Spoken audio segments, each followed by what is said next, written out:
Bienvenidos a esta mesa redonda en EPFE Zaragoza 40 años como parte de los festejos del 40 aniversario. Dejamos los micrófonos a la doctora Rosalinda Escalante Pliego, moderadora de esta mesa. Bienvenidos. Muy buenos días. Tengan todos ustedes.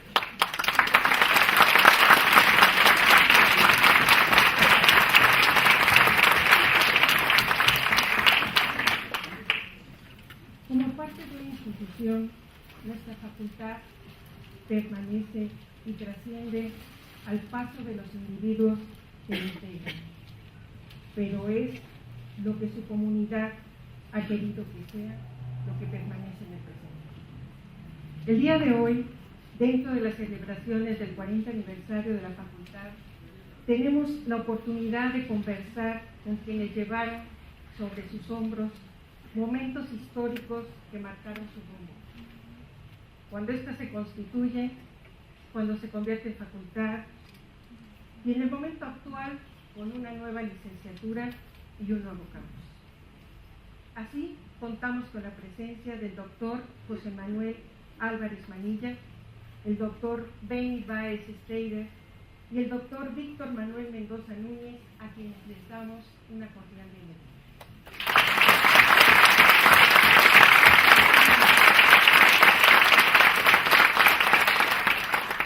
El formato que seguiremos en esta mesa redonda, si no tienen inconveniente nuestros invitados, será de la siguiente forma. A cada uno les plantearé una serie de preguntas con 10 minutos de participación en cada caso.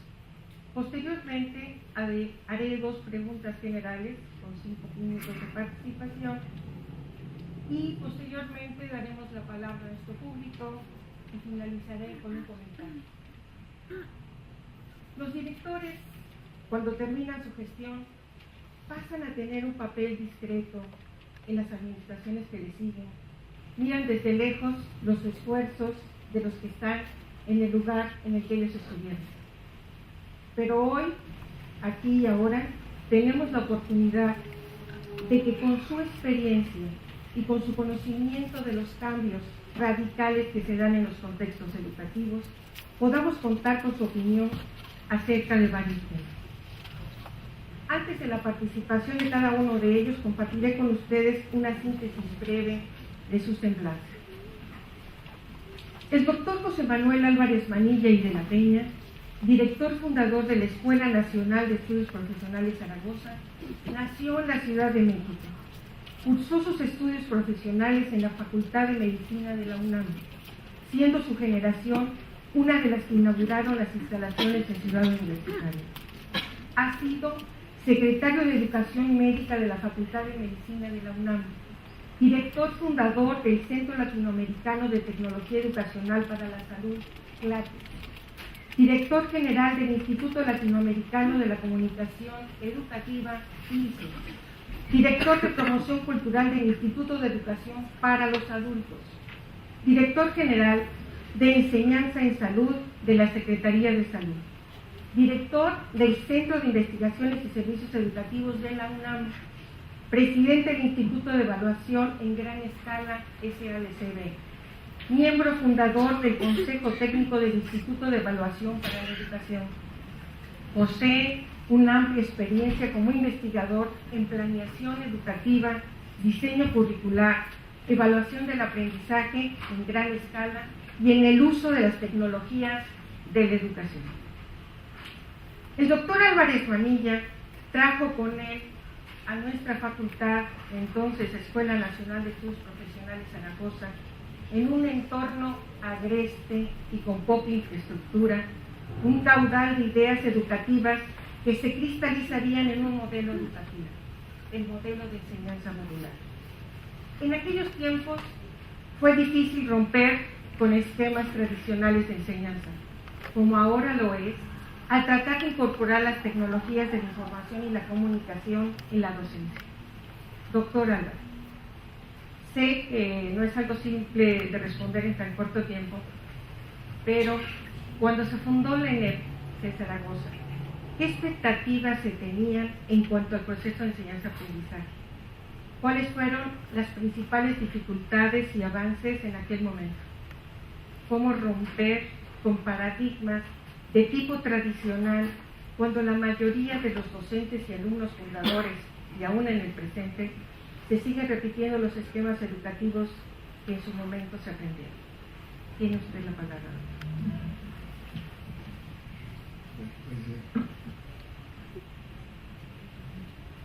Buenos días a todos. Me da mucho gusto convivir con la comunidad zaragozana. Agradezco al doctor Mendoza la invitación a participar en esta mesa redonda y mi satisfacción de compartirla con viejos conocidos. Las expectativas al empezar la NED Zaragoza eran dos. La primera, cómo lograr hacer más expedito el aprendizaje. O sea, era la brújula de la preocupación por el alumno. Cómo lograr que efectivamente se le facilitara aprender. No quitar todos esos escollos representados por la tradición, el Magister Dixit, la asimetría de la relación profesor-alumno, y hacer un proceso moderno, y moderno en el sentido de crear una nueva relación docente-alumno. La expectativa que podríamos decir envolvente de todo era ligar la educación universitaria a la vida real. Se dice fácil, pero realmente ustedes recordarán posiblemente, hace algunos años había un niño que vivía en una burbuja porque tenía un síndrome de inmunodeficiencia no adquirida, sino natural, pero vivía en una burbuja. Esa era la universidad, y sigue siendo en gran parte aislada de la realidad de la vida. O sea, una de las principales motivaciones del proyecto fue cómo se relaciona la universidad con las necesidades sociales. En primer lugar, pues avisorando algunos aspectos como el siguiente: la contemplación de la estructura demográfica nos estaba anunciando un cambio en las necesidades sociales. Entonces, era vigente el materno infantil como el recurso principal de atención a la población. Y era natural porque la dominancia de los niños y de los embarazos era una de las mayores demandas. Sin embargo, viendo más lejos, veíamos la necesidad de incidir en la salud, que ya comenzaba el proceso de enfermedad a asumir costos que se tornan y se siguen incrementándose en términos de ser impagables, catastróficos para la población. Por otro lado, el advenimiento de la edad, de la tercera edad, el incremento de la, digamos, esa modificación en la curva de población, en la cual comenzaba a verse la transformación de una pirámide en una cúpula estilo las rusas, en la cual hay un estrechamiento de la población, un incremento en la edad media y un incremento paulatino en las edades mayores. Entonces, la preocupación por la salud era muy importante. No con la falacia de hablar de salud cuando en realidad se está tratando de enfermedad. Es decir, se habla de salud aún actualmente cuando en realidad se está hablando de enfermedad. La cosa de cómo se puede hablar de salud si se está enfocando en la enfermedad. Y la forma de hacerlo fue en la cosa de instrumentar mecanismos de aproximación a la población en condiciones sanas, cosa que fue facilitada por las clínicas multidisciplinarias con las que se empezó. Bueno, estas eran las dos motivaciones fundamentales. Respecto a cómo romper con los paradigmas tradicionales, voy a ponerles una metáfora de tipo epidemiológico. Fue localizar susceptibles, gente que no había adquirido anticuerpos hacia el cambio, y el segundo punto fue exponerlos al contagio. Y afortunadamente se contagiaron. Y se contagiaron con una fuerza que realmente, créanme, lo que era una ventaja muy importante, pero también a veces una cosa muy difícil timonear un grupo con la inquietud, el ímpetu, el entusiasmo con el que trabajaron. Ya desde la parte técnica, bueno, pues lo primero fue comenzar a reclutar líderes, gente que pudiera encabezar el grupo. Ustedes recordarán Francisco Barnés, Carmen Giral, Rodolfo Herrero, en fin, por mencionar algunos. Y luego crear las condiciones para que el paradigma fuese difundido. Hubo una preparación inicial en las instalaciones del CLATES, porque aquí no había nada. Entonces, para poder comenzar entre octubre y enero, había que recurrir a otras instalaciones. Ahí la tarea fundamental fue comunicar el paradigma que se estaba proponiendo.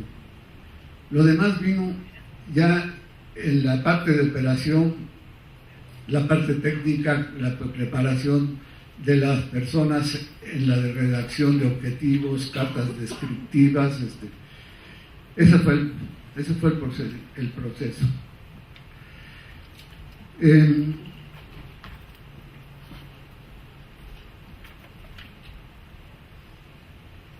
¿Cuáles fueron las principales dificultades y avances?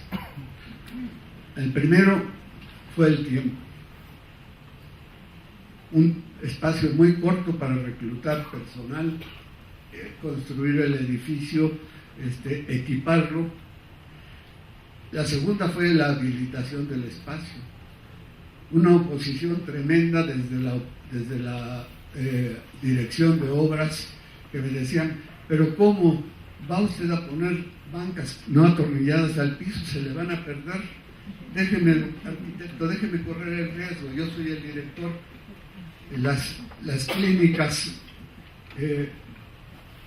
no se parecen en nada lo que usted está proponiendo a las clínicas de la facultad en Ciudad Universitaria. Mire, arquitecto, esto es otro modelo, por favor, háganlo como lo estoy proponiendo. La cosa, por ejemplo, de la batalla por las bombas de los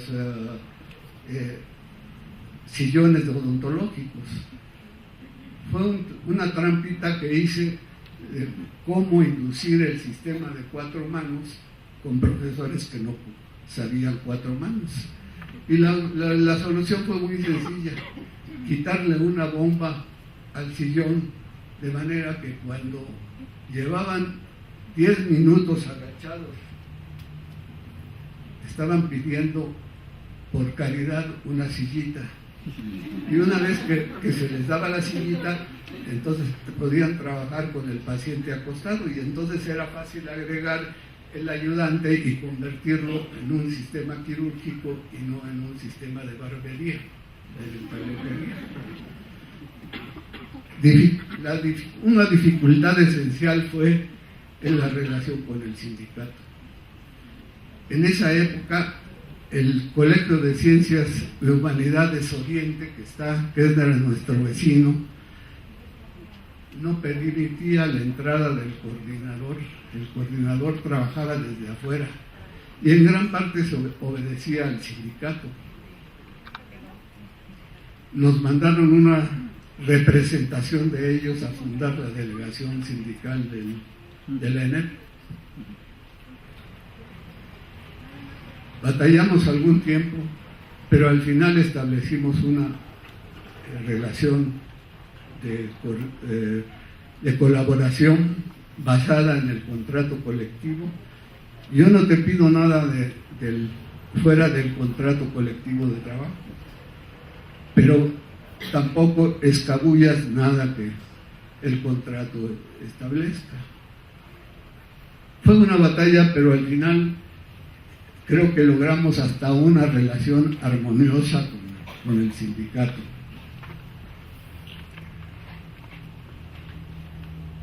Y bueno, pues un factor que fue el que acabó con el proyecto fue, dirían en términos bélicos, el fuego amigo, pero más bien como la guerra de Star Wars.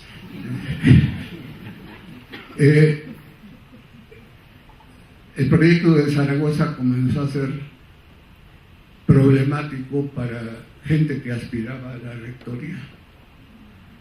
Y entonces, para allanar el camino de un aspirante, hubo una, digamos, intervención para degradar el proyecto, apoyada francamente por la Secretaría de Gobernación. Ustedes, los jóvenes, pues no saben lo que fue la Secretaría de Gobernación hace 40 años, pero era un poder político omnímodo que trabajaba desde la oscuridad y que realmente comenzó a hacer agresiones muy bien orquestadas a Zaragoza. Se trataba de sacar el proyecto de Zaragoza como algo visible que estaba comenzando a relumbrar en la universidad y que molestaba a las aspiraciones rectoriles. Y eso fue lo que acabó por deliberadamente la intención de acabar, de degradar el proyecto en cuanto me sacaron de la dirección. Muchas gracias, doctor.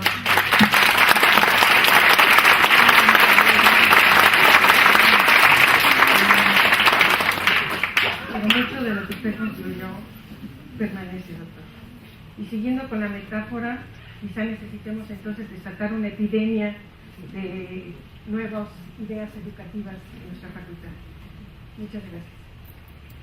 El doctor Benny Báez Steiner nació en la Ciudad de México. Estudió la licenciatura en Física en la Facultad de Ciencias de la UNAM. Realizó sus estudios de doctorado en la Universidad de Manchester, Inglaterra. Su actividad profesional se ha desarrollado básicamente en México, principalmente en la UNAM, en la Facultad de Ciencias, en el Instituto de Física y en la FES Zaragoza de 1978 a la fecha. Como profesor, donde ha formado cuadros de licenciatura maestría y doctorado. Como investigador, es autor de más de 100 publicaciones, la mayoría de ellas en revistas arbitradas y con factor de impacto. 7 libros, 4 capítulos de libros y una gran cantidad de tesis dirigidas. En 3 ocasiones le ha sido otorgado el premio Guillermo Montaño Islas de la Sociedad Mexicana de Estudios Oncológicos, que se concede al mejor trabajo de investigación en cancerología. En 5 ocasiones ganó el Premio Nacional Dr. Luis Sánchez Medal, que otorga la Agrupación Mexicana de Hematología, y en 2 ocasiones consecutivas ha tenido la cátedra especial Dr. Gustavo Vaz Prada. En 1990 fue electo por la Junta de Gobierno como director de este plantel y reelecto en el periodo de 1994 a 1998. Doctor Báez, a 23 años de que se adquiere la categoría de facultad, en una entidad donde originalmente no estaba considerada la investigación y donde la convergencia en un mismo campus de disciplinas estrechamente relacionadas era viable la vinculación docencia-investigación, nos encontramos ahora con líneas de investigación fuertemente consolidadas y con una docencia más experimentada. Sin embargo, todavía hay mucho que trabajar en pro de ese vínculo. Según su trayectoria, doctor, y enorme legado a la facultad, le pido, dentro de la complejidad que implica, nos comente cuál era su visión del potencial de la investigación científica vinculada con la docencia en nuestro plantel cuando impulsó la transformación del ENER a FE Zaragoza en 1993. ¿Los avances de la investigación en la FE Zaragoza son congruentes con sus expectativas de hace 2 décadas? Y finalmente, ¿cómo lograr una mayor integración docencia-investigación para que los estudiantes vean su aplicación en la vida cotidiana y en el campo de trabajo al que pudieran insertarse? Doctor. Muchas gracias. Gracias por estar aquí. Desearía comenzar haciendo un comentario que todos los directores de las multidisciplinarias nos reunimos hace 40 años para decir cómo hacemos que nuestras instituciones sean maduras, sean poderosas. Yo hice un argumento que dejó a todo el mundo satisfecho y que era el día que tengamos un director que sea egresado de nuestra institución, que conozca nuestra institución y que aparte sea un destacado investigador, tendremos una madurez. Me congratulo que esas cosas de madurez que yo había previsto se hayan dado en la institución. Ya después, con la infraestructura pueden venir grandes administradores, grandes investigadores, pero teníamos que haber pasado por este punto que considero extremadamente importante. Cuando tuve el honor de ser electo director de la entonces CENEP Zaragoza, me di a la tarea de fortalecer la planta docente y al hacerlo me di cuenta de que contamos con investigadores de alta calidad, con una buena producción científica y comprometidos con los planes de estudio a los cuales estaban asignados. Constaté que varios de ellos eran directores de tesis de doctorado de otras facultades de la UNAM y por tanto que teníamos los recursos humanos para tener nuestro propio programa doctoral. Además, se me había encomendado como titular de Zaragoza que una de nuestras finalidades era la de generar polos de desarrollo académico de alta calidad en áreas marginadas de la zona metropolitana. Ya contábamos con licenciaturas y algunos posgrados de calidad, y ahora no veía la imposibilidad de también impartir estudios de doctorado.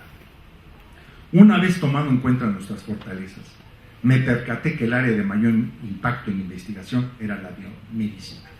Sin embargo, se presentó un problema que podía imposibilitar la implementación de un plan doctoral en esta área, y era que se me había informado que debido a la baja matrícula de la carrera de biología, se había decidido y aceptado cerrar dicha carrera y reasignar los profesores contratados a otras áreas docentes. Me percaté que no únicamente se perdería un plan de estudio novedoso que se encargaba de estudiar los recursos naturales del país en beneficio de este, sino que si no teníamos la carrera de biología, que se dedicaba a la investigación formal, difícilmente podemos implementar un doctorado en esa misma área. Tuve una reunión muy áspera con el rector y los demás directores de las dependencias universitarias, en donde también se impartía la carrera de biología, los cuales argumentaban que los únicos 5 alumnos que habían solicitado entrar a Zaragoza Biología podían ser fácilmente asimilados en otras dependencias, sobre todo y porque también ellas habían sufrido una merma en el ingreso de alumnos. Aseguraban, con cierta razón, que los recursos económicos tan grandes empleados en Zaragoza para biología no justificaban la atención de apenas 5 alumnos. Después de varias horas de discusión, logré que se me diera una última oportunidad. No sé si porque varios de ellos, rector y directores, habían sido mis colegas de estudio, o porque creyeron que solo tendrían que esperar un año más, ya que de todas maneras Zaragoza no se recuperaría de la crisis nacional, porque me vieron terco y decidido a hacer un último esfuerzo. El hecho es que finalmente accedí. Llamé a los profesores de biología y les comenté de las oportunidades que se nos daba y que no podíamos desperdiciar. También llamé a mis conocidos de la Administración Central, diciéndoles que ningún alumno que se encontrara en la zona de su influencia de Zaragoza se le deje entrar a las otras carreras de biología. Porque antes se les decía donde quieres, aunque vivan aquí en la esquina, querían ser. Pero pues a veces sí tener amigos. Y además organizamos grupos de profesores para la promoción al ingreso de la carrera de biología, para que vayan a dar pláticas de promoción a las prepas y CCHs de las zonas de influencia. Para mi sorpresa, los esfuerzos dieron resultados, de tal manera que aumentó importantemente la matrícula el año siguiente, y así siguió aumentando sucesivamente, al grado de que los biólogos ahora tienen problema de tantos años. Me di entonces a la tarea de diseñar un plan de doctorado en el área de biomedicina que estará relacionado con la carrera de biología. Llamé, como era mi costumbre, a aquellos comprometidos profesores que destacaban en investigación y les planteé mi idea. La recibieron con sorpresa y aún con incredulidad.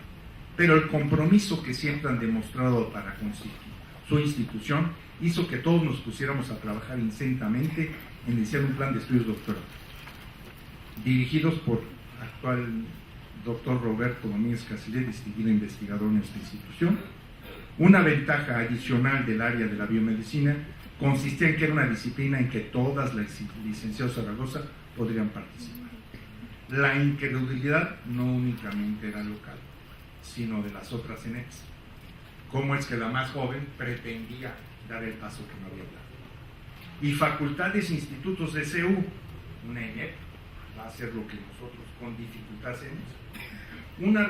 Ya lo dije en mi introducción la vez pasada, un argumento muy crítico y a mi forma de ver correcto, era que si los institutos y facultades que se dedicaban a la biomédica había muy poca demanda de doctorado, ¿por qué duplicar esfuerzos? Sobre todo cuando ellos contaban con un personal de investigación altamente capacitado. No les convencía ni nuestro novedoso y bien descrito plan de estudio, ni la alta calidad de los investigadores, ni que debía de haber un compromiso ministerio de desarrollar y apoyar las horas todas las instituciones descentralizadas en áreas marginales. Sin embargo, se prestó una oportunidad que no pude desaprovechar. El programa de doctorado de CEU tenía, como lo habían comentado, solo 7 alumnos. Resultó que 3 eran dirigidos por el doctor Roberto Domínguez y 3 en mi laboratorio, lo que implicaba que un solo alumno era dirigido en principio por el enorme grupo de distinguidos investigadores y grandes presupuestos que contaban los institutos. Les planteé como conclusión lógica la opción de que, como nosotros en nuestras instalaciones y nuestro personal estábamos dirigiendo a la gran mayoría de los alumnos de doctorado, pues que este se traslade a Zaragoza, o que en su defecto nos dejen implementar el nuestro. Pues ya se callaron y dijimos, adelante, hagan el suyo. Sin embargo, fue un trabajo arduo, pues también tenemos que convencer a las demás ENEPs. Había cierta resistencia y a las facultades CEU. Pero bueno, historia corta lo logramos. El haber recurrido a la carrera de biología y sentado las bases de un doctorado en investigación en calidad de frontera en Zaragoza hizo que procediera algo que se pensaba imposible. Solicité ante la incredulidad de todos que se generan definitividades y un buen número de plazas de carrera a tiempo completo también en biología. Me decían, oye, estábamos a punto de cerrar la definitividades y tiempos completos en biología. Sí. Me decían que cómo me atrevía a hacer esto, pero tras múltiples intentos y cierto poder de convencimiento y torcedura de brazos y demás, se logró. La resistencia que tuve que implementar un plan de doctorado en Zaragoza también contó con una fuerte resistencia en la propia Zaragoza, siendo y anecdóticamente a la propia carrera de biología que presentó las mayores dificultades. Algunos profesores estaban convencidos que el área de biomedicina no se debía implementar en Zaragoza, ya que los planes de estudio estaban desde un principio pensados en otras áreas terminales. Después de muchos tropiezos y esfuerzos, se logró que una área terminal más de la carrera sea la de biomedicina. Para mi forma de percibir la multidisciplinaridad de las unidades multidisciplinarias, como éramos catalogados, era generar proyectos en que varias disciplinas colaboran entre sí. Justamente la biomedicina tiene la característica de adoptar a biología con las carreras de la demás en salud. En nuestros laboratorios llegaron odontólogos, médicos, QFBs, ingenieros químicos, que con grado hacían sus estudios, hacían su investigación y hacían sus tesis con nosotros. Es con gran agrado que en mi participación en la reciente certificación de la carrera de biología me percaté que la participación de los profesores de la salida terminal de área biomédica, con su pertenencia al SNI, que ha aumentado enormemente, y su comproductividad científica, colaboraron importantemente a obtenerla. En aquel entonces solo teníamos 2 profesores en el Sistema Nacional de Investigadores. Sin embargo, me fue muy satisfactorio constatar que este número fue creciendo constantemente, hasta que hoy en día contamos un buen número de ellos, comparable con muchas facultades y hasta institutos. Estoy convencido que el impulso que se dio a la ANEP para convertirse en FES fue una de las razones por la cual el número de profesores de posgrado e involucrados en funciones de investigación se haya incrementado con excelentes resultados. Las licenciaturas también se han fortalecido por estos avances, pues no únicamente cuentan con un número de profesores con posgrados e involucrados en investigación en actividades docentes, sino que muchos de los alumnos hacen sus labores de investigación, de servicio social y tesis con ellos. Me ha sido, por otra parte, muy satisfactorio el saber que nuestros alumnos egresados de la carrera, no nada más de biología, en todas las demás, por labores que hacen de investigación, se destacan como profesionistas en varias instituciones, tanto del sector público como privado. Sí recuerdo, para terminar, aquellos que han tenido la oportunidad de esa famosa instalación que tenemos en el centro de la ciudad, en donde Salín de Alfonso, donde recordarán la cátedra. ¿Quién ha entrado a ver la cátedra? Que era un enorme mueble de madera, en donde el profesor veía a los alumnitos que iba a ilustrar. Sí, pasó el tiempo y bajó. Esto ya es una ganancia, que haya y llegué yo al momento en que había un escaloncito que diferenciaba al profesor de los alumnos, hasta que sucedió, ¡pum!, los profesores y alumnos estaban en el mismo nivel. Pero por desgracia me encontré que el nivel de los profesores no era aquel que podía contender con el mismo nivel de los alumnos. Y ese fue un gran esfuerzo en la administración, en darles capacitación y dignidad al profesor para que pueda ser una persona que esté a altura de ese tipo de docencia, de ese tipo de enseñanza. Y qué bueno que de los, como yo mencionaba, recibe una institución con 700 pasantes, muchos con 40, 20, 30 años haciendo, que ya no tenían deseos de continuar. Me encontré con cientos y cientos de profesores con niveles técnicos que habían salido de secundaria. ¿Cómo hacer que se lograra? Dándole dignidad al profesor, dándole capacitación. No hubo ya más pasantes, no hubo más técnicos, y empezaron a haber maestrías y doctorados. Cualquier sistema funciona si tenemos profesores de calidad. Y me congratulo que hasta hoy en día, 40 años, nuestros profesores hayan obtenido esa calidad y muchos estén en camino a obtenerla. Muchas gracias, doctor.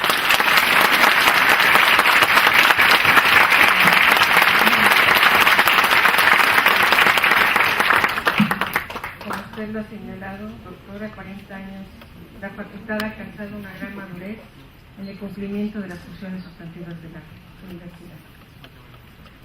El doctor Víctor Manuel Mendoza Núñez obtuvo el título de médico cirujano en la Facultad de Estudios Superiores Zaragoza, el de especialidad en Medicina General Familiar por la Facultad de Medicina de la UNAM, maestría en Gerontología por la Universidad Autónoma de Madrid y el grado de doctor en la Universidad Nacional Autónoma de México. Ingresó a la FES Zaragoza en 1978, donde actualmente es profesor de carrera titular. Ha dirigido 42 tesis de licenciatura, 14 de maestría y 7 de doctorado. Es autor de 95 publicaciones, de las cuales 34 son artículos en revistas internacionales especializadas con factor de impacto, 30 en revistas nacionales con arbitraje, 16 capítulos de libros, 4 libros editados, 2 libros escritos y 9 artículos de divulgación. Ha impartido clases ininterrumpidas desde 1978 como ayudante desde ese mismo año y como profesor de 1982 a la fecha en los posgrados de Ciencias Biológicas, Ciencias Médicas y Odontológicas, maestría en el trabajo, maestría en enfermería y posgrado en psicología. Ha presentado más de 50 conferencias como invitado y más de 100 ponencias en congresos. Actualmente ocupa el cargo de director de esta facultad para un segundo periodo 2014-2018. Doctor Mendoza, el reto de dirigir una facultad como esta es cada vez más complejo cuando el incremento de la población estudiantil regular y variable ha aumentado considerablemente en estos 40 años, cuando la infraestructura está llegando a su límite para seguir creciendo, cuando profesores, y precisamente este aniversario nos lo recuerda, están por dejar su tarea académica, cuando es necesario el reconocimiento al ejercicio profesional de la docencia, y por otro lado, jóvenes se van integrando a la facultad, de los cuales se requerirá de un tiempo para responder ante semejante responsabilidad. Y finalmente, en cuanto a investigación se refiere, infraestructura y experiencia deben de dar frutos en mayor cantidad con resultados que redunden en un reconocimiento hacia la facultad. Doctor Mendoza, a 40 años del ENEP FES Zaragoza, ¿cuáles son los principales problemas que debemos atender para cumplir con el potencial y expectativas de desarrollo académico y de investigación de la facultad? ¿Qué estrategias se están implementando para resolver los problemas identificados? ¿Y cuáles ya han sido los principales logros del ENEP FES Zaragoza? Muy buenos días a todos. Primero, agradecer al doctor Álvarez Manilla, fundador de la ENEP Zaragoza. Me da mucho gusto el que aceptara el participar en esta mesa redonda, para nosotros muy importante. Parte del desarrollo ha sido determinado desde los inicios. Doctor, gracias por participar en la mesa redonda. El doctor Benibáez, igualmente fundador de la FES Zaragoza.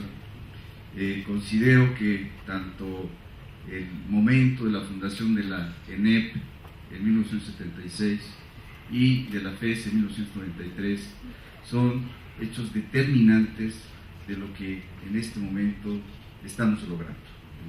Muchas gracias, doctor. Realmente el tener la oportunidad de esta mesa redonda y hacer un balance a 40 años de lo que fue su inicio como ENEP, como FES, y lo que estamos viviendo y el compromiso que tenemos todos nosotros para construir un futuro que esperemos logremos este nivel que se merece nuestra facultad. Inicio con este agradecimiento. Realmente la pregunta que me plantea la doctora Rosalinda es muy complicada. Me está pidiendo un informe, entonces, bastante difícil que lo pueda hacer. Voy a señalar algunos aspectos y que de alguna manera se explicitan algunos compromisos que se hicieron en el cuarto informe y que incluso en muchas de las reuniones cotidianas en el Consejo Técnico se señalan, y que bueno, las voy a hacer explícitas, y que muchas de estas propuestas y señalamientos es un compromiso de coparticipación con nuestros colegas profesores, y lo que esperamos de los alumnos y lo que esperamos de los trabajadores administrativos. Realmente el trabajo tiene que ser en conjunto, y el diagnóstico en cuanto a la problemática, las estrategias y los logros es resultado de todo lo que hemos hecho y lo que no hemos hecho.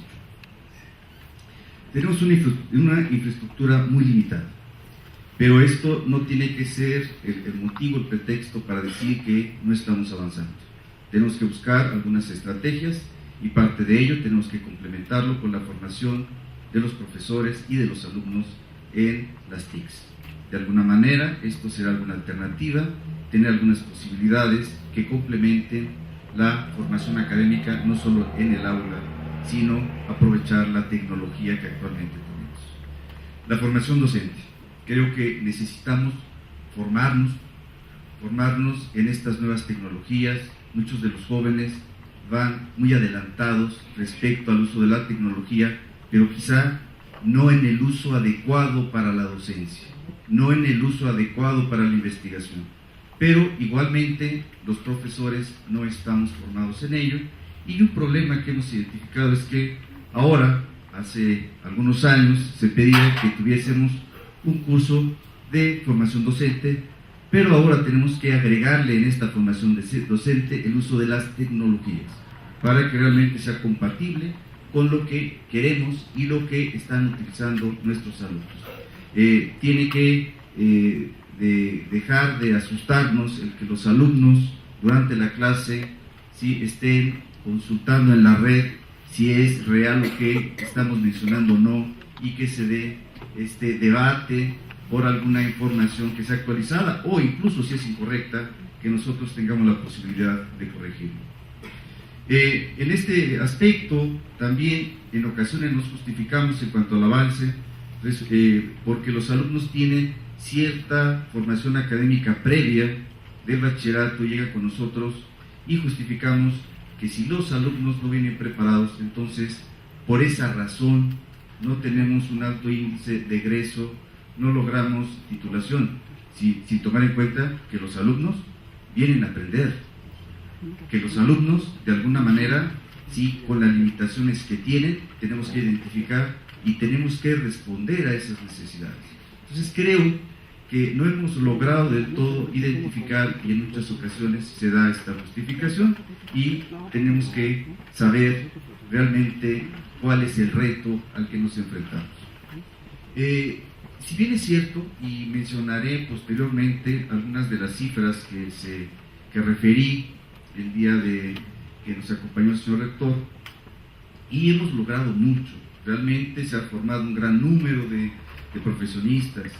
La duda es, ¿y la calidad? Y en el seguimiento, ¿realmente hay una satisfacción de nuestros egresados? ¿Nuestros egresados se sienten satisfechos con la formación académica que les dimos? A lo mejor estamos viendo solo los exitosos, quizá algunos no del todo. Tenemos el reto de tener en el seguimiento de egresados para que nos retroalimente y de alguna manera en las próximas décadas cumplamos de mejor manera con nuestros objetivos y metas. El índice de egreso y titulación como una problemática es un gran reto. Estamos en cuanto a porcentajes en un porcentaje inferior al 50%. Solo 1 cada 2 de nuestros alumnos egresa, y solo 1 de cada 3 de nuestros alumnos logra un título en el tiempo reglamentario. Es uno de los problemas que tendríamos que atender. Materias de alto índice de reprobación que parecería que ya son de tradición. Llegué a escuchar con algunos profesores es que en esta materia es normal que repruebe más del 50-60%. No puede ser normal. O sea, quiere decir que el problema es que nos acostumbremos y que asumamos que esto tiene que ser de esa manera. Tenemos que identificar las estrategias pero tiene que ser individualizado. No podemos establecer, si bien es cierto que puede haber un marco institucional que nos plantea hacia dónde, cómo podemos trabajar, pero tiene que ser individualizado y tiene que haber mucha comunicación. Se tiene que tener una interacción para con los profesores, para con los alumnos, para con los trabajadores, y de esa manera seguramente podemos avanzar. Si esto no lo hacemos y de manera general establecemos a través de circulares, a través de algunas indicaciones generales, seguramente el resultado no va a ser el que esperamos. Siempre la comunicación, y preferentemente cara a cara, va a tener muchos resultados de mayor impacto. Creo que uno de los grandes problemas que tenemos es la falta de comunicación. Yo ahí lo dejaría para el tiempo que de alguna manera nos permita ya en el intercambio. El reto de la comunicación es algo que tenemos que asumir todos, y que en la medida que se fortalezca y que conozcamos qué es lo que pasa, que evitemos el se dice, sino que tengamos documentado todos los planteamientos, seguramente nuestra facultad podrá avanzar. Muchas gracias, doctor Muñoz.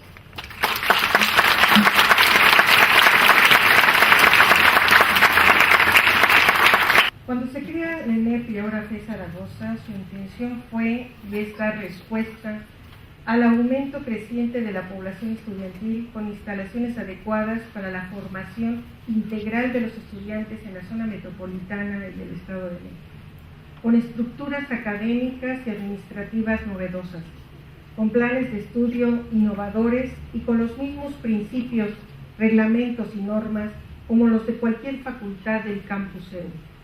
Todo esto, desde su arranque y ahora en su consolidación, constituye sus bases. En este sentido, doctores, ¿cuál es su función, cuál es su opinión respecto al desarrollo académico y de investigación de la facultad en el contexto del avance de la UNAM a poco más de 100 años de su fundación? En primer lugar, creo que la primera parte que me tocó intervenir, pues lo que hice fue arqueología, excavar en el pasado, pero realmente creo que de esa excavación podemos recuperar una cosa que yo creo que puede constituir una guía. El doctor Mendoza nos ha ilustrado sobre el desarrollo organizacional previsto, pero yo insistiría en un punto esencial: el cultivo de la salud. El cultivo de la salud es una materia pendiente, una asignatura no cumplida, y en realidad yo me di cuenta de una verdad elemental de perogrullo, de que cultivar la salud no puede hacerse a través de la enfermedad, tan simple como eso. Y para cultivar la salud es necesario estar donde la gente sana está. Esto quiere decir la comunidad, los grupos familiares, las escuelas, y además poder prever lo que puede suceder en términos de enfermedad para saber qué prevenir. Es muy elemental. Merced a esto, generamos una nueva disciplina que se llama microepidemiología. La epidemiología tradicional se basa en la predicción de riesgos de poblaciones. La microepidemiología se basa fundamentalmente en la predicción de riesgos personales, lo que atañe a la persona. Y desarrollamos una metodología para hacer esa estimación de riesgos, que se basa fundamentalmente en el reconocimiento de circunstancias. El riesgo es una entelequia, es una abstracción pero lo que sí es objetivo son los factores de riesgo. A través de los factores de riesgo es posible hacer la predicción de riesgos. Y esto da lugar a programas de salud efectivos. Esto se transforma en una circunstancia crucial en estos momentos. Hace 40 años ya se comenzaba a apuntar, pero en estos momentos es inminente abatir los costos que ocasiona la enfermedad, que la gente llegue a las edades mayores en mejores condiciones, que no se arrastre, que no se, en fin, todas las miserias que forman parte de la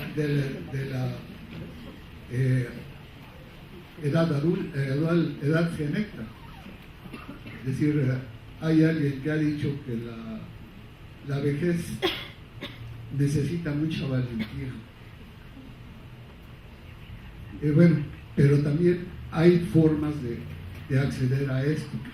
Hay otros problemas que están en marcha, digamos, embarazo de adolescentes, digamos, mortalidad materna, que no tienen solución en el extremo en el que hay que remediar, sino que tienen que ser anticipados para poder actuar sobre ellos. Entonces, creo que realmente es trascendental focalizar el cultivo de la salud como un deber y una misión trascendente, no solo para la universidad, trascendente para el país. Formar población, formar profesionales, por ejemplo, ¿quién atiende la salud escolar, que es donde se podrían ver los problemas de embarazo adolescente o de obesidad? ¿Quién los atiende? Nadie. Entonces, lo que me interesa señalar es que hay áreas de oportunidad en las cuales se podría innovar con mucho beneficio, además del prestigio que forma parte de la acción de la universidad. Entonces, pues creo que además de esto hay una posibilidad importante: hacer una interdisciplina más allá de las clásicas, bioquímica, psicología social, que podría ser el área de la salud con el área de la tecnología de la que está disponible. Entonces, pues permítanme nada más de esa excavación arqueológica tratar de recuperar esto.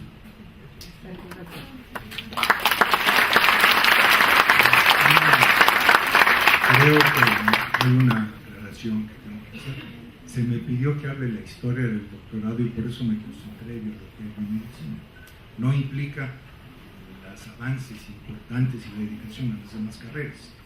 Cada una tenía, hicimos que el técnico se vea licenciado. Bueno, para qué hacerles un resumen, cada uno tiene sus características. Por ejemplo, el ingeniero químico dice voy a ser breve, y era breve. El biólogo decía voy a ser breve, el psicólogo decía voy a ser breve, y no tenían la menor intención de ser breve, pero cada una tenía sus características.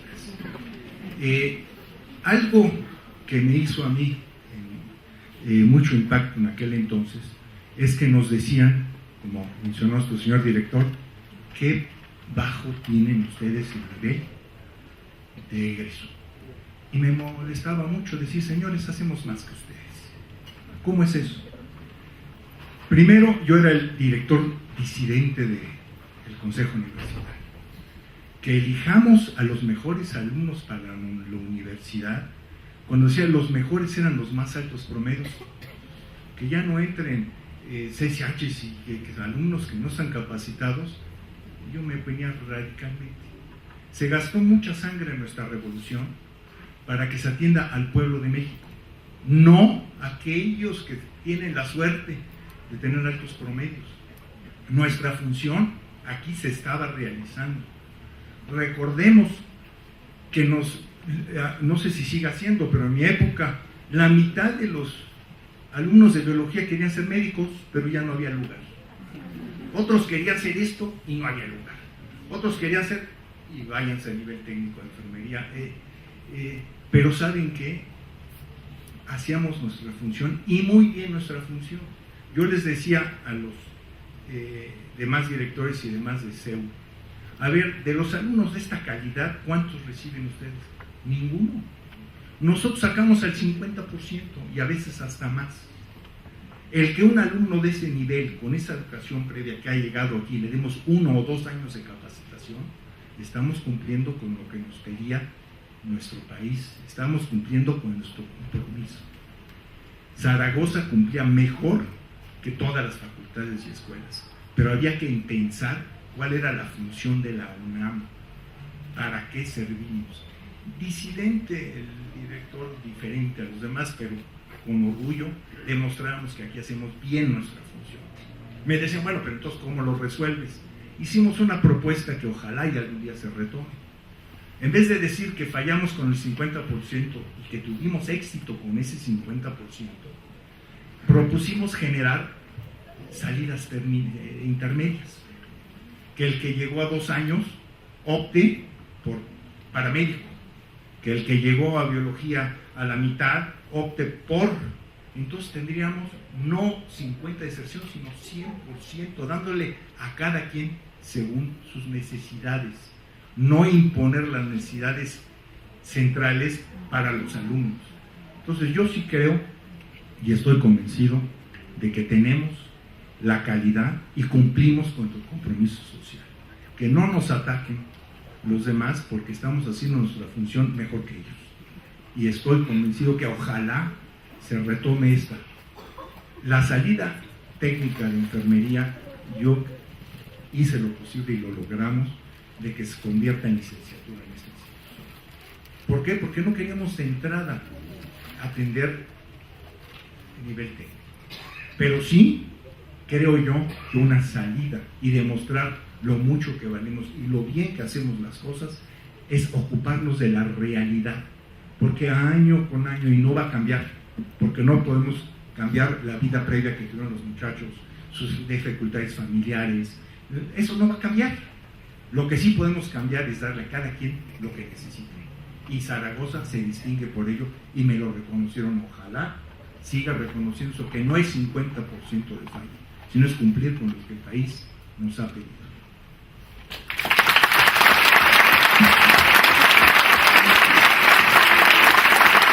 Tenemos que valorar lo que sí hemos hecho, es muy importante. Algunas cifras que tenemos que tener en mente: hemos formado más de 48,000 profesionistas que están dándole servicio a la sociedad.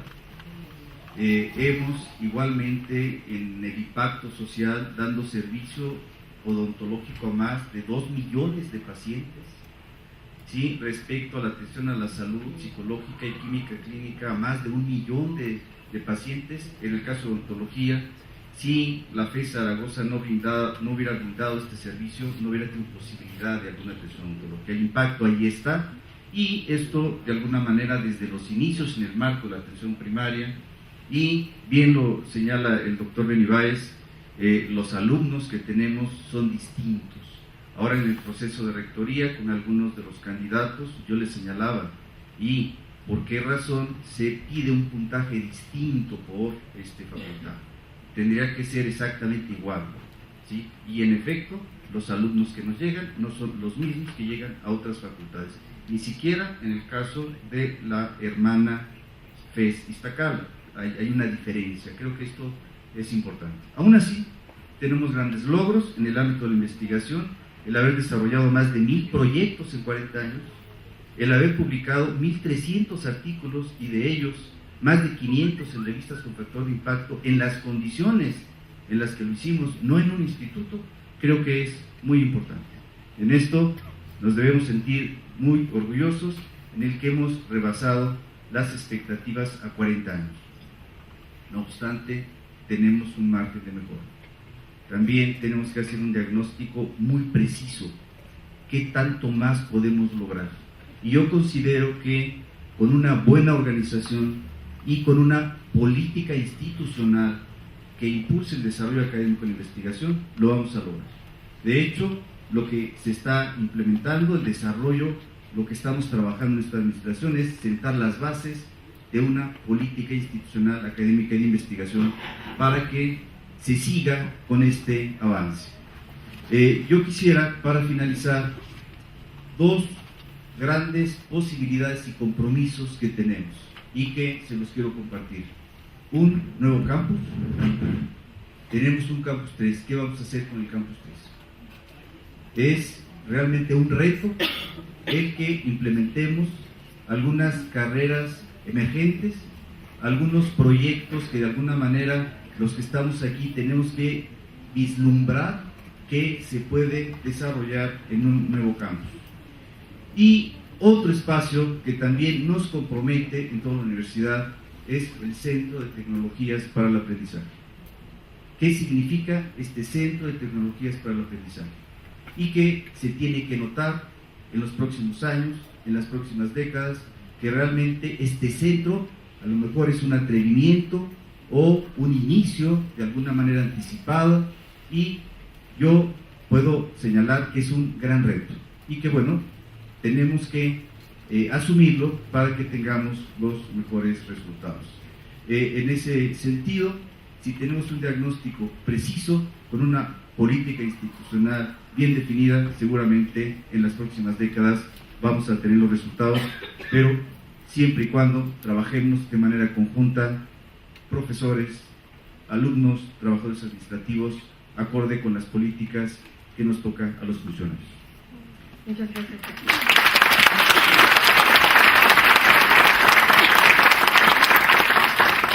Bueno, vamos a pasar a las preguntas que hacen los asistentes a esta muy interesante mesa redonda. Por un lado, hay muchas felicitaciones al doctor Mendoza por esta oportunidad de recuperar las fortalezas y agradecer al doctor Álvarez Manilla y al doctor Báez por compartir su experiencia. Otra, felicitar a los ponentes por sus excelentes charlas, pero también preguntan cuáles son los principales retos de la FES Zaragoza en investigación. Después de 40 años, Zaragoza tiene un campus 3, cómo potenciar a través de él los proyectos académicos y de investigación de la facultad. No sé si alguien quiere hacer algún comentario.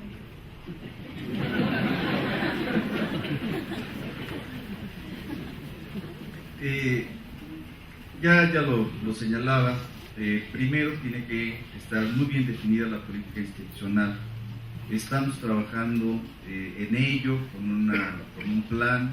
El diagnóstico que estamos desarrollando en las diferentes áreas, quizá lo distinto es que queremos que sea diferenciado, que sea preciso, con metas muy concretas, que les demos seguimiento y no que les reportemos lo que ocurrió, sino que les reportemos lo que hicimos. Y en ese aspecto creo que en esto se ha trabajado, el Consejo Técnico nos ha apoyado muchísimo con la normatividad que va a permitir este desarrollo. Al respecto, no quisiera dejar de mencionar que una de las columnas vertebrales para este desarrollo académico son los colegios académicos de los profesores. De hecho, estos colegios, de acuerdo al desarrollo, le dan continuidad a las academias que el doctor Benny Báez en su momento planteó como una posibilidad de desarrollo académico. En esta administración se planteó de manera formal los colegios, y estos colegios tendrán que coparticipar para que se desarrollen estas políticas institucionales. Este Campus 3, como ya lo mencionaba, ¿sí?, tiene que ser construido en cuanto a proyectos por todos nosotros. Y en el caso de investigación, tenemos que identificar, ¿sí?, algo que quisiera yo señalar. El desarrollo de la investigación es dispar en cada una de las carreras, pero cada una de las carreras, de acuerdo al potencial, no podríamos exigir lo mismo y los resultados a biología, que a enfermería, que a psicología, por diferentes razones, por objetivos y también por recursos. O sea, los recursos de cada carrera es distinto. De acuerdo al potencial, es muy probable que en tanto biología como psicología, las necesidades de tiempos completos sea cada vez mayor. Y en algunas carreras quizá no sea tan necesario, ¿sí?, en cuanto a número, en cuanto a proporción. Entonces tenemos que visualizar que no tiene que ser proporcional, sino que tiene que ser fundamentado y diferenciado. En ese sentido, creo que lo que podríamos nosotros identificar, mencionaba el doctor Belibáez, si tenemos un gran avance o si vemos el vaso medio lleno o medio vacío.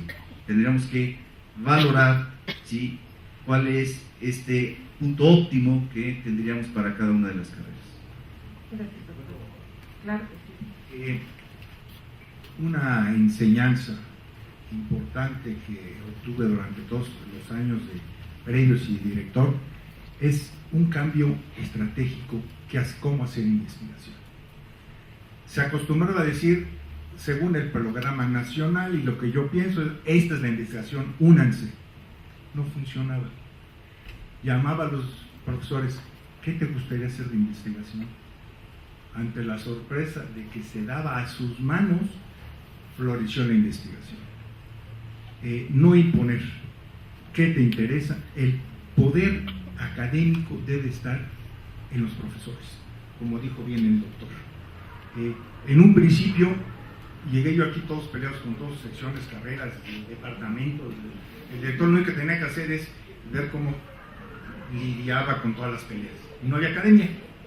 Cuando se le dijo al profesor, tú eres importante, vamos a hacer una estructura única en lo que tú decides. Y luego, a un momento, pero que el funcionario no se salga de donde está, y sí, fabricamos o inventamos los colegios, los comités académicos de carrera, para que de forma democrática se elijan los que dan a ver el futuro. Y como dijo el doctor, quería yo regresar a esta gran idea de los departamentos, que en todo el mundo lo ven, cómo era a través de los colegios de profesores, que ahí se haga la fortaleza para que en un futuro haya las academias de matemáticas e impartan todas las carreras. Creo que es, pero ¿cómo hacerle? Otra vez, ¿qué quiere el profesor? No qué quiero yo como quiero. Y creo que si se les invita, porque hay muchas opciones en campo 3, los odontólogos, hay muchos viven más cerca de Tlaxcala que de aquí, ¿sí? Les tardaría menos tiempo. Entonces, ¿qué quieren? ¿Cómo lo quieren? Creo que será la solución y creo que vamos en un buen camino.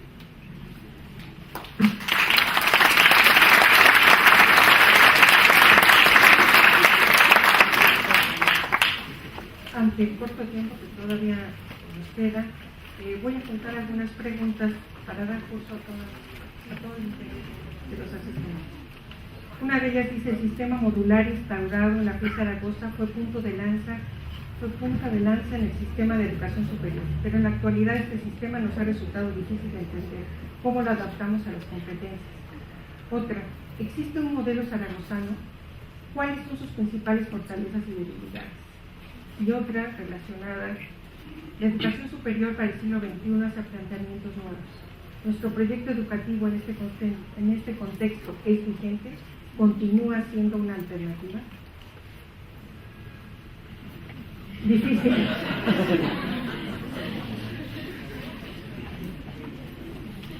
Bueno, el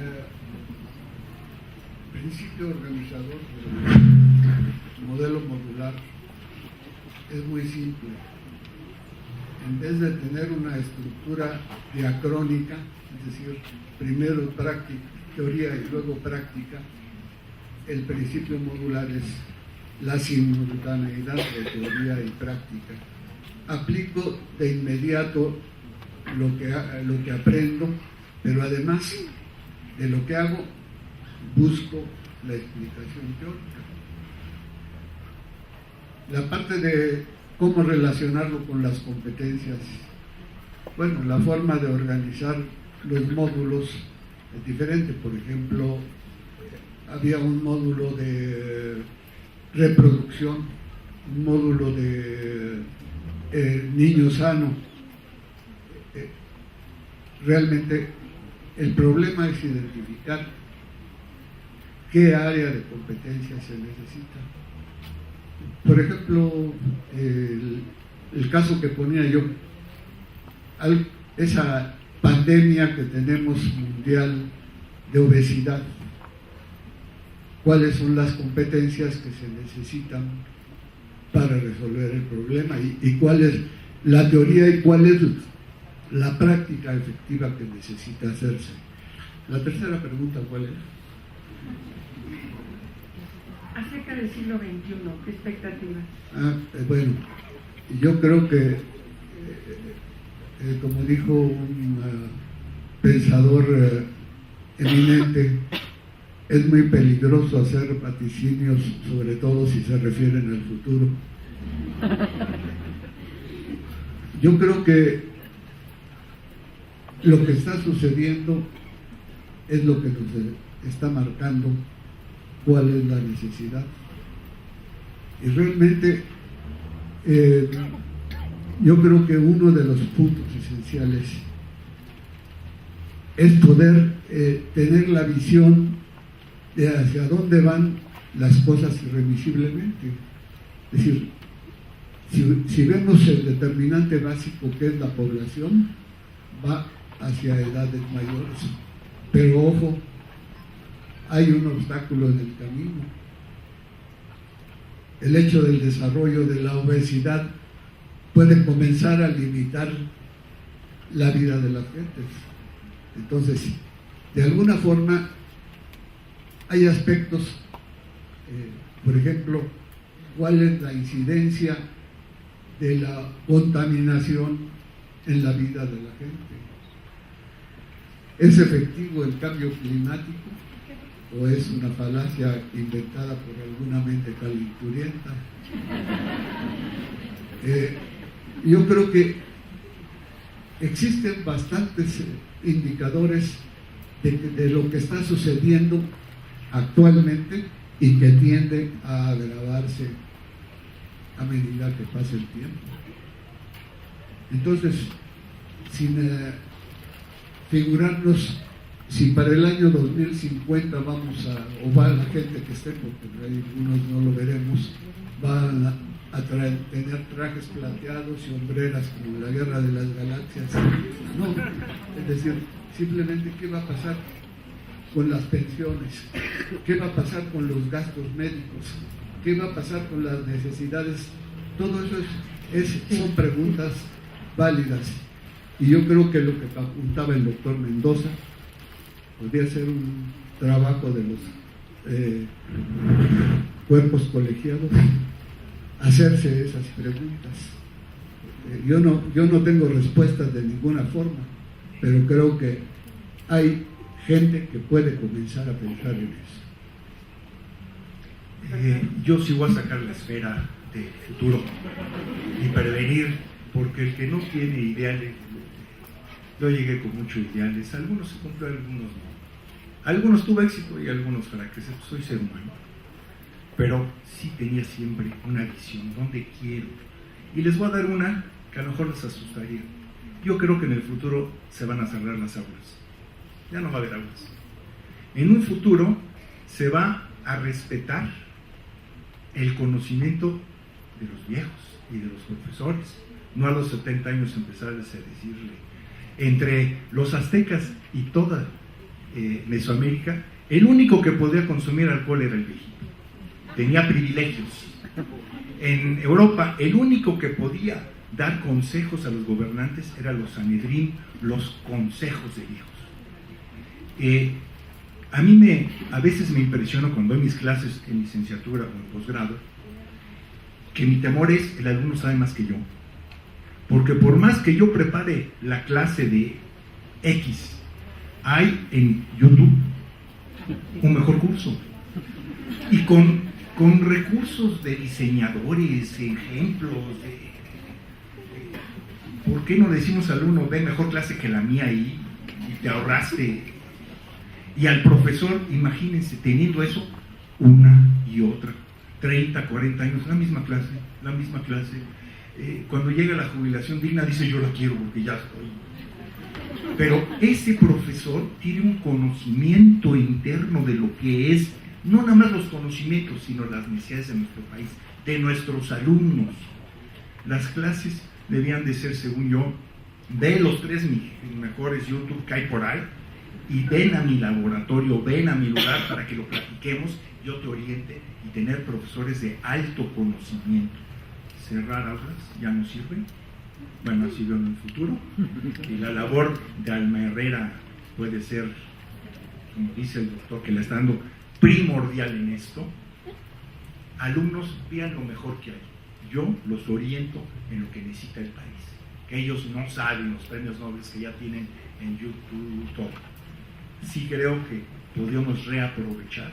Y a nuestros profesores de mucho conocimiento, en vez de decirle, te vamos a dar una jubilación digna porque ya te cansaste de dar clases, al contrario, igual que de Europa, igual que los aztecas y demás, no que le chupan porque ya...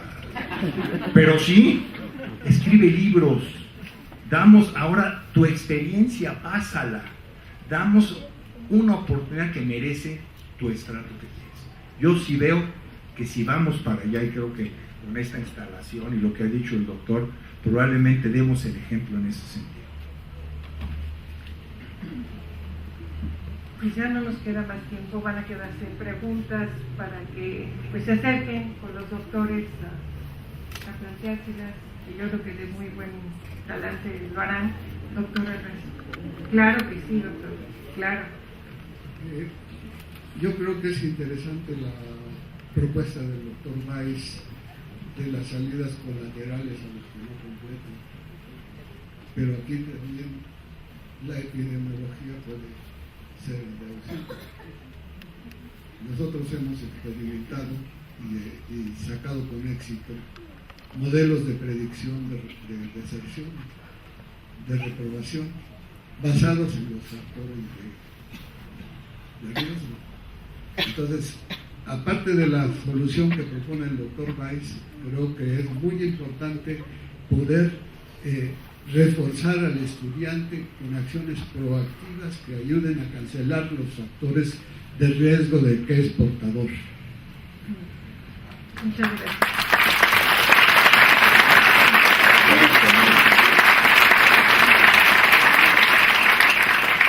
Yo también, ya estamos cerrando. Yo les pediría, tenemos muchos programas, pero algunos de ellos no se están cumpliendo de manera óptima.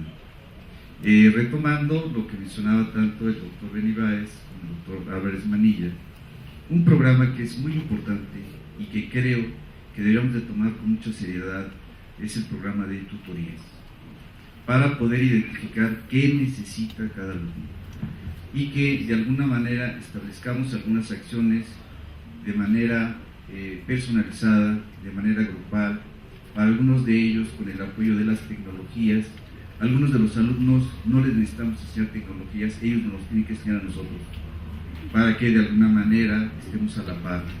Y los otros aspectos en cuanto a qué es lo que de alguna manera puede apoyarles, o comprender incluso que habrá algunos que con todo el apoyo, el asunto es más de índole personal, de índole social, y que quizá el mayor logro es haber llegado a un tercer, cuarto semestre, y ese no es un fracaso.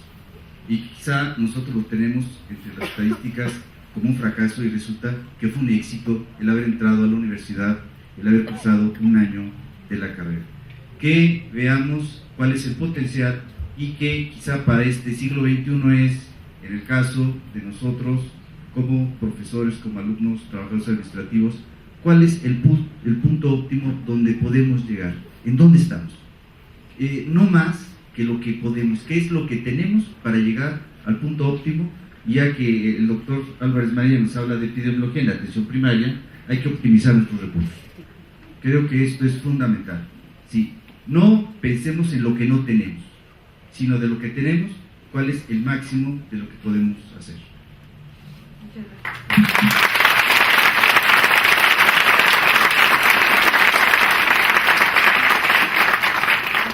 De comentario final me permito señalar lo siguiente. Como hace 40 años, la FES Zaragoza enfrenta un nuevo contexto educativo en pleno siglo XXI. Ahora, con cambios más acelerados, se vislumbran nuevas formas de enseñar y aprender, principalmente por el efecto que la tecnología tiene sobre la manera en que actualmente vivimos y nos comunicamos. Será tarea de maestros e integrantes de las gestiones futuras y por supuesto de la presente, eliminar los obstáculos que en el camino existan para el desarrollo de la inteligencia y de la libertad del pensamiento en la comunidad zaragozana. Agradezco a los doctores Álvarez, Báez y Mendoza su enriquecedora participación. Muchas gracias.